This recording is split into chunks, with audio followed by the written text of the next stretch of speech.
Welcome back everyone to another tutorial for the Battle Teams 2 game. In this video, I'm going to show you how you can increase the limit or the number of ammos that you can pick up during your battles. So let's get started right away. First of all, open up the Battle Teams 2 game on your device, and once you are taken into the home page, after choosing your server, you will end up within the lobby. Now, if you wish to increase the amount of bullets that you can pick up, then simply click on the gear icon at the top right corner.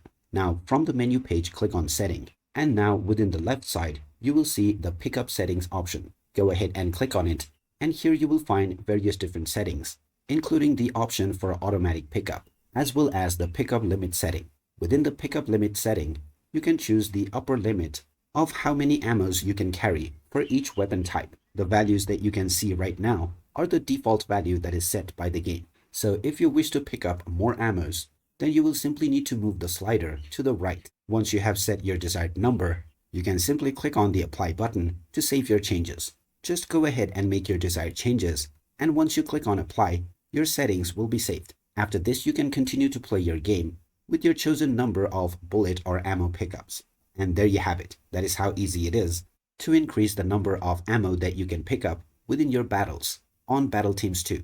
If you find this video helpful, don't forget to hit that like button and subscribe to our channel for more helpful tips and tutorials. Thanks for watching, and I will see you again in the next one.